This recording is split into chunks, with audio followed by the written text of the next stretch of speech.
en studio. Bruno Gakli, bonjour. Bonjour Lukman Orodjo, bonjour à tous. Pierre Tapo, bonjour. Ce matin, nous parlons de ce terminus. Tout le monde descend. La saison des examens de fin d'année s'achève au Bénin au titre de l'année 2023-2024 sur fond de satisfaction générale, Bruno. Oui, il faut noter que on n'a pas connu notamment de grève et c'est à saluer. On sait au moins il y a cela 3 ans ou bien 5 ans passés, c'était des grèves perlées dans ce secteur. Mais aujourd'hui, on se réjouit parce que tout s'est bien passé jusqu'à là. Les candidats sont allés à l'examen, pas d'incident. On a même sur toute l'étendue du territoire national, on n'a pas appris un son de cloche comme quoi il y a de tricherie, non, rien. Ça voudra dire que il y a eu une prise de conscience quelque part à la base et c'est à féliciter. À féliciter aussi les enseignants qui ont travaillé inlassablement pour la réussite de l'année scolaire, pour que l'année scolaire se termine comme on l'a senti. Vous savez, parfois on se dit est-ce qu'ils ont de congés? C'est le temps, après la délibération, ils se reposent un peu, après tout, ils se relancent encore dans ce qu'on appelle les cours de renforcement, les cours de vacances.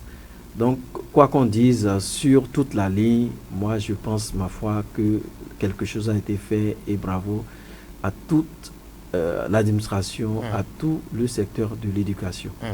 À toute la chaîne, les acteurs de la chaîne de l'éducation, enseignants, administratifs et tout le reste, Pierre Tapovo. On note principalement après le CEP et le BPC que le baccalauréat également a donné à plus de 50%. On parle de 56,93% de réussite au plan national. Oui, c'est ce que Bruno Gakli a dit tout de suite.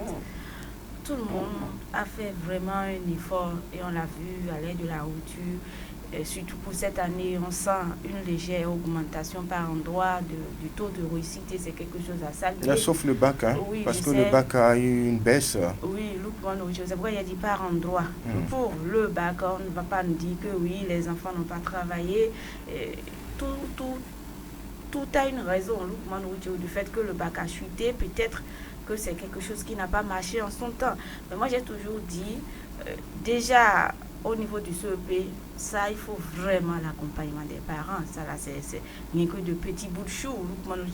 À peine des enfants de 9, 10, 11 ans par endroit. Oui. Pour le CEP. Le BPC, on sent déjà que là, il y a un peu l'âge de l'adolescence qui est déjà arrivé. On parle des candidats de 13, 14, 15 ans. Mais pour le baccalauréat, c'est déjà à partir de 17 ans, 16 ans, voire même 20 ans, 21 à 22 ans. Donc moi, je dis, c'est des grandes personnes. Donc si on a observé une petite baisse, on ne peut que accuser en premier ces candidats-là. Peut-être qu'ils ne se sont pas concentrés trop, ou peut-être également que les épreuves n'étaient pas trop à leur portée, même si quand même dans le temps, on avait eu à rencontrer certains candidats qui ont apprécié les épreuves. Parfois, vous voyez, quand vous allez à un examen, les chapitres sont nombreux. On fait un tirage au sort, on se dit, bon, je vais apprendre tel chapitre. Mais quand vous le faites et qu'à l'arrivée, le jour de la composition, vous ne voyez pas le chapitre d'épreuve qui a été demandé, l'exercice ne prend pas en compte ce chapitre, c'est que d'office, vous voyez déjà qu'il y a un souci déjà là. Donc, moi, c'est vrai, le bac n'a pas trop marché, même dans l'ensemble, c'est apprécié. On a parlé au moins de plus de 50%, c'est déjà quelque chose. Oui, Bruno Gakli, la question que l'on se pose, parce que c'est encore des diplômés sur le marché de l'emploi, non seulement le CEP et le BPC, baccalauréat, sans compter avec les examens intermédiaires dans certaines entités de formation, certaines filières de formation. On notera un boom. Lukman Orodjo, c'est un grand souci. En temps normal, c'est un grand souci pour d'abord les parents, pour l'État, parce que au-delà de les enfants m'appartiennent, l'État dira ces enfants m'appartiennent. Alors c'est pour dire quoi? Vous voyez, quand on prend déjà ceux-là qui ont eu le BPC, 5 ans, on prend une cohorte de 5 ans. Regardez le nombre de personnes qui peut-être se cherchent.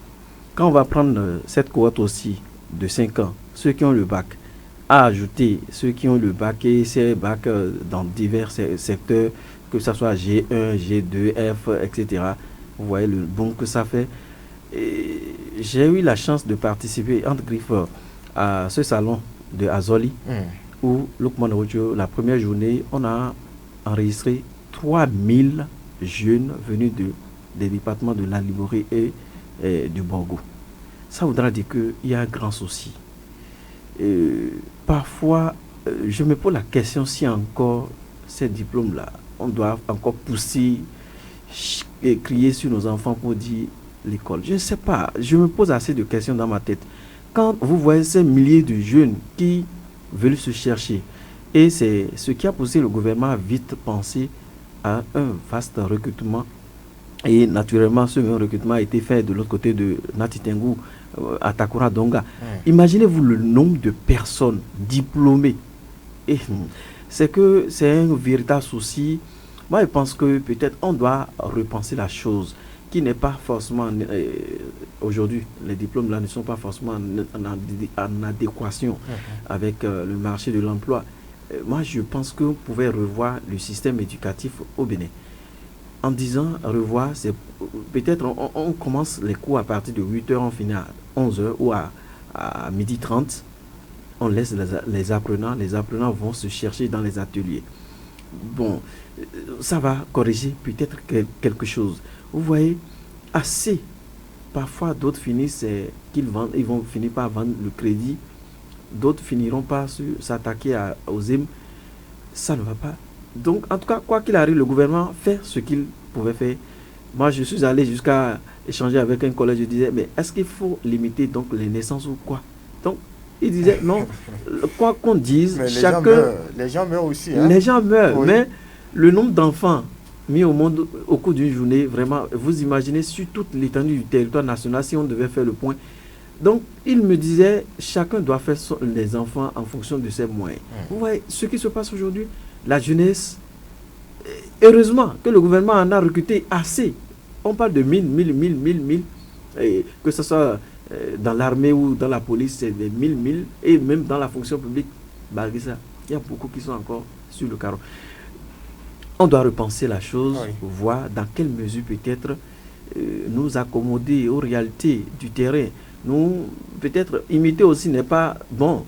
Peut-être imiter la stratégie du Ghana où les gens, après les cours, vont dans les ateliers se chercher. Et ça permet, c'est que quand un n'a pas marché, l'autre pouvait marcher. Oui. Les réalités anglophones sont, on le sent, on le remarque dans les faits, qu'elles sont différentes de celles des pays francophones. Pierre Tapovo, par le passé, avec le CEP, le certificat, vous êtes à un niveau donné, vous êtes apprécié dans la société. Aujourd'hui, on réalise que même pas le BPC. C'est ça, hein? En son temps, vous avez le BPC, vous pouvez devenir enseignant, tout ce que vous voulez. Vous pouvez être policier. Bien sûr. Aujourd'hui, maintenant, même la dernière fois, il semble qu'il y a un concours qu'ils ont lancé, ils ont demandé plus que le bac, même aujourd'hui, même au plan national. Donc, vous voyez déjà, je ne sais pas si on dira qu'on tend vers une dévalorisation des diplômes, mais on a tendance à le croire. Donc, vous voyez. Quand je le dis, en son temps, quand vous avez le BPC, mais attention, vous êtes déjà un fonctionnaire, un fonctionnaire du village. Un potentiel, oui. Mais aujourd'hui, vous avez même le bac, ça ne dit rien à personne. Aujourd'hui, ils sont plusieurs, ces jeunes-là qui ont pu tirer leur épingle du jeu, c'est l'euphorie dans le rang de ces derniers. Oui, j'ai eu le bac, mais dans le fond, quand vous avez eu le bac, oui, mais après, c'est la question qu'il faut se poser. Et il ne suffit pas de dire j'ai le bac et c'est terminé. Vous avez le bac, mais le reste du parcours, c'est plus long même que ce que vous avez parcouru du CI jusqu'en terminale. Qu'est-ce que je veux dire par là? Vous voyez, nous, en son temps, on avait eu le bac, on nous a dit non, viens, on va te mettre rapidement dans une telle école, là, tout juste après 2 ans de formation, ou parfois même 6 mois de formation, vous savez concrètement faire quelque chose. Mais en son temps, on dit non, quand vous avez le bac, vous êtes jeune, on veut toutefois mettre pied au campus. Quand on sait que tout le monde n'a pas sa place au campus. Je sais pourquoi je le dis, Vous voyez les gens qui ont le bac et qui sont allés à l'université, les parents n'ont pas les moyens de leur payer peut-être une école technique au niveau du campus ou même au niveau des autres universités privées. On s'en va là-bas, on dit bon, faculté, on s'inscrit en faculté. Mais quand vous finissez, quand vous prenez 100 personnes qui ont fait la faculté, n'importe quelle faculté, que ce soit la FASEG ou la Flash ou tout ce que vous voulez, quand vous finissez sur 100, à peine vous allez trouver 10 qui réellement sont en train de travailler avec cette licence professionnelle. On a dit licence professionnelle. Mais pourtant, quand vous allez sur le terrain, on vous demande, vous savez faire quoi? Mais vous ne pouvez rien. Alors que vous êtes titulaire d'une licence professionnelle. Donc ça voudra dire quoi, tout le monde n'a pas sa place à l'université. Il faut qu'on le comprenne. Parce qu'il ne sert à rien d'aller perdre 3 ans, 4 ans à l'université et ressortir et d'abord devenir femme au foyer avec le diplôme à la maison. On ne fait rien, on le range, on le met dans les catas ou dans la valise. Du côté des hommes également, il ne sert à rien d'aller faire l'université, de revenir, de dire oui, j'ai la licence et on continue pas à chômer, pas faire les momos au bord de la voie, les émidiants. Vous voyez, quand vous approchez les émidiants, surtout dans la ville de Parakou, quand ils parlent le français, essayez de tirer un peu sa bouche tel qu'on le dit. Vous allez entendre que c'est un titulaire de licence ou de master. Vous voyez. Alors que tout ce temps, les 3 ans qu'il a pris, qu'il a perdu peut-être à l'université, parce que si vous sortez avec la licence professionnelle, vous ne faites plus rien, c'est que vous êtes allé perdre votre temps à l'université. Quelque chose vous fait rire. Oui, il y a quelqu'un qui me disait que ceux qui font la FASEG deviennent spécialistes des one-is-bet. Oui, c'est catégorisé. Hein. Vous voyez. La géographie, c'est... les enquêtes, parfois, vous êtes là. Si vous avez eu la chance d'avoir d'enquête. Là, c'est évident. Ça fait même mal en son temps. Quand vous êtes étudiant en géographie, on vous reconnaît automatiquement. Vous avez la règle jaune. La règle jaune. Oui. Sur le campus, on le voyait. Les 4 qui ne peuvent même pas rentrer dans n'importe quel sac et vous gardez ça. Et quand on vous est marchez, on est fiers, on dit géographe. Vous êtes fiers, mais à la fin, avec la licence professionnelle, vous devenez quoi sur le terrain? Donc du coup, moi je dis, avoir le bac, d'accord, même pas forcément s'entêter à dire, je vais aller au campus, je vais mettre pied là-bas. Vous allez mettre pied là-bas, d'accord. Et ceux qui étaient là avant. Mais c'est important. Hein. Oui, c'est important, parce que c'est une autre vie là-bas. Oui. Donc, c'est ce que j'ai dit. Je n'interdis pas aux jeunes de mettre pied à l'université. Mais quand vous le faites tout en le faisant, peut-être qu'il y a un coiffeur à côté de votre maison, un tailleur à côté de votre maison. Vous pouvez toutefois coacher ce dernier et l'aider de temps en temps si vous n'avez pas l'agent du contrat. Parce que pour apprendre un métier, on vous demande l'agent du contrat. Donc si vous n'avez pas cette possibilité, vous pouvez le coacher de temps en temps, aller dans son atelier, l'aider, mais vous savez ce que vous êtes venu chercher. Comme ça, après votre licence professionnelle, quand ça ne va pas marcher ou quand la licence serait là, en attendant le travail, vous pouvez déjà en train de vous débrouiller. Mais avoir une corde à son arc. Très bien, c'est ce que je dis, quand vous n'avez pas des parents, même les parents qui ont les moyens, qui payent même des universités privées à leurs enfants, aujourd'hui on parle de 400 000, 500 000 francs comme contribution. Parfois certains finissent même et sont encore à la charge des parents. Et c'est malheureux. Et en temps normal, lorsqu'un candidat aujourd'hui réussit au BPC, il doit pleurer. Il rentre dans la chambre, il pleure. Il dit, oh Dieu, c'est une autre souffrance. Lorsque vous réussissez au bac. Et que dire alors de celui qui échoue? Quand vous criez au dehors là, rentrez dans la chambre, pleurez. Parce que c'est ce qui vous attend. On sait ce qui est dedans. C'est juste une brèche. J'ai une connaissance. Après le bac B, jacassait, courait dans tous les sens, mais a eu le bon sens de me rapprocher. Grand frère, voilà, je nourris aller faire la FASEG. Vous me conseillez quoi? J'ai souri. J'ai dit, vous maintenant, si on vous conseille, vous n'allez pas accepter. Vous allez estimer que le grand frère ne veut pas que j'aille à l'université. Oui. En tout cas, j'ai dit, je ne t'impose rien, mais mon frère, le sein transpire, mais les poils n'ont pas permis à ce que ses propriétaires sachent qu'il est en train de transpirer. Ce que moi je suggère, apprends un métier manuel que tu adores. Il a dit, grand frère, je vais réfléchir. Après 2 jours, il revient, j'ai envie de devenir staffeur. Aujourd'hui, vous pouvez me nourrir entre griffes. Ça, c'est pas pour vous mentir. J'étais déjà loin, mais aujourd'hui, je suis jeune. Et j'ai dit, il m'a visité avec sa petite famille, un enfant et puis sa jolie femme, avec sa petite caisse. Je dis, Lukman Ojo, va te comparer avec tes collègues avec qui vous avez eu ensemble le bac. Renseigne-toi, demande à ce qu'ils te disent là où ils sont, leur niveau. Il a eu la chance d'en croiser au moins 2 ou 3 qui sont toujours à la FASEG, d'autres qui ont des défaillances, qui ont tout fait, d'autres sont encore aux ZIM. Vous voyez, au-delà de tout ce qu'on dira, on a envie d'aller à l'université, oui. Mais aujourd'hui, le terrain n'est pas comme hier. On est nombreux. Le nombre dépasse ce qu'on recherche sur l'emploi. Donc, il faut peut-être aller au métier manuel ou à des écoles techniques de formation. Aujourd'hui, avec le système du gouvernement, autre que Azoli, on a le PSI, où quand vous avez un diplôme technique, c'est des personnes favorites qui peuvent faire cela. Donc, quand vous quittez les facs, ce n'est pas conseillé. Donc, ici, on parle des trucs qui sont techniques. Oui, qu'est-ce que vous savez faire? Le facteur handicapant dans cette affaire, c'est aussi le facteur âge. Parce que à ce niveau... Là, le gouvernement pouvait mieux faire. Vous voyez, la dernière fois, quelqu'un qui disait qu'il a 31 ans, vraiment, il dit, grand frère, vraiment, je souffre. Voilà, qui ne peut pas diminuer son âge. Oh, il dit, j'ai quitté Cotonou pour Parakou pour l'enregistrement de Azoli là. J'ai appris ça, mais j'ai envie vraiment. Je suis fatigué. J'ai le master 2. Je suis encore sous le coup des parents, grand frère. Il a cité ses masters, j'ai eu peur. J'ai dit, mais les gens sont encore comme ça. Il a eu sa licence en FASEG, le master dans une filière là. Actuellement, il dit, vraiment, je me cherche. Ça ne va pas, grand frère. J'ai appris la nouvelle, je suis arrivé à Parakou pour ce recrutement spécial pour la G10. Mais on me dit que mon âge a expiré. J'ai 31 ans. Mais si en matière de choses, moi je pense que le gouvernement peut mieux faire et certainement ils vont penser à ça. Beaucoup de personnes sont laissées sur le carreau. On parle de 18 à 30 ans. Il y a des gens qui ont plus que ça, qui souffrent, qui ont envie d'entreprendre, qui ont envie de faire quelque chose. Donc c'est difficile. Les nouveaux bacheliers doivent penser à quoi faire. Ceux qui ont échoué, vous devez penser à quoi faire. Parce que hier, je causais avec quelqu'un. Lukman Ojo, lorsque vous échouez une fois, la probabilité est forte que vous échouez encore.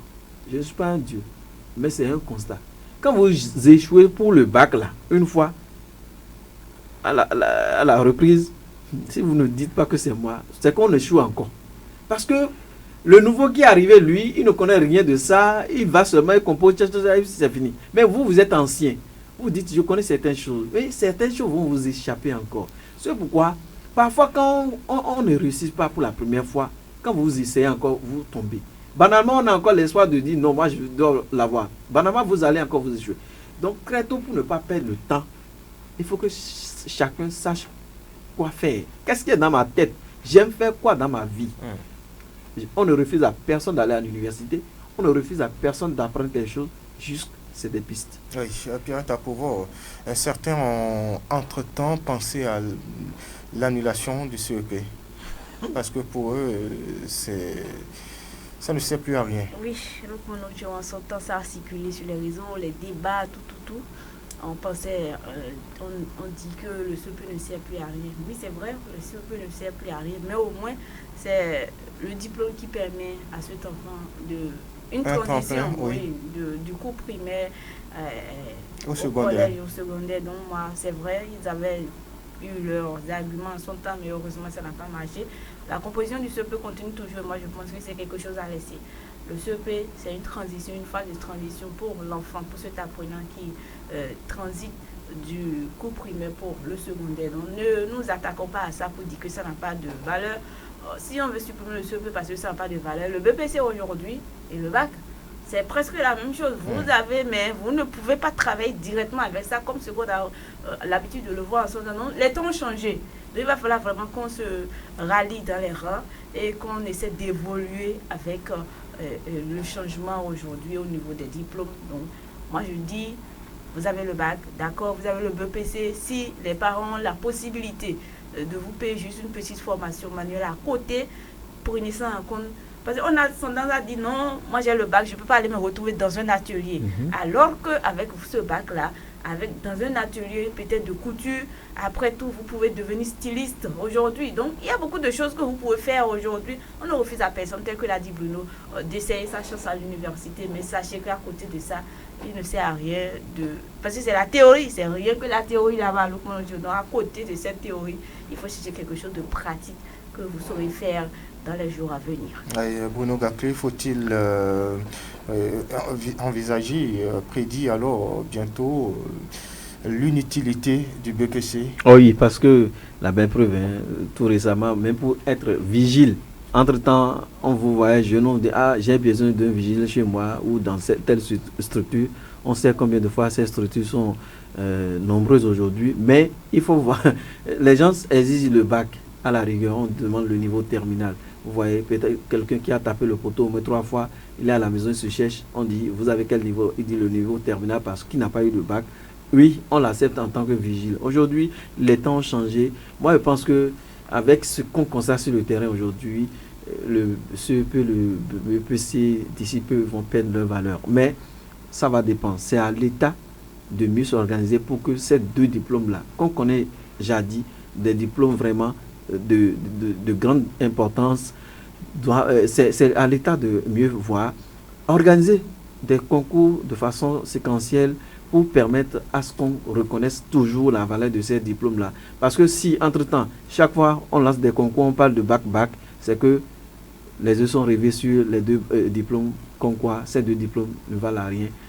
À l'État, donc, de prendre ses responsabilités, d'organiser des concours pour mettre en valeur ces diplômes. Voilà, Lukman Orochiewo. Et c'est l'heure à présent de découvrir la une des journaux Les Canards paru parvenant notre rédaction. Nous démarrons avec le journal partenaire L'Investisseur qui titre en manchette ce matin: secteur privé béninois, l'artisanat et le commerce concentrent 87,8% des entreprises. Nous informe ce matin le journal L'Investisseur. Mobilisation de recettes, le Bénin lève 40 milliards de francs CFA sur le marché financier de l'UEMOA. Que à la une du journal Daibi Info, armes et munitions obsolètes au Bénin, l'armée détruit plus de 2 tonnes. Nous informe ce matin le journal. Commissariat de Godomé, 2 détenus s'évadent et 4 policiers mis aux arrêts, rapporte en une le quotidien qui s'envoie et puis cède sa place au journal L'Informateur. Flou dans les affaires d'une structure nationale, l'ANIP, plus de 10 personnes en prison. Nous rapporte ce matin en manchette le journal L'Informateur. On finit avec le potentiel pour le compte de ce matin pour des faits présumés de cybercriminalité. Un CA bloc républicain de Djidja arrêté à Boycon. Nous rapporte en manchette le journal Le Potentiel. De quoi s'agit-il? Prenez le rendez-vous dans Sota Midi Magazine à 13h pour la revue de presse nationale. Plein d'autres journées évidemment sont en attente. Bruno Gaclé, on se souhaite une excellente journée. Oui, excellente journée, Lukman Orochiewo. Pierre Tapobo, bonne journée. Et bon début de semaine à chacun et à tous. Mesdames, Messieurs, en direct chez vous, je suis Lukman Orochiewo. J'ai bénéficié de la collaboration technique de Doko Aboubakari et Moudiaïdo Oruyo. L'info reste en continu sur nos antennes. Portez-vous bien. Au revoir.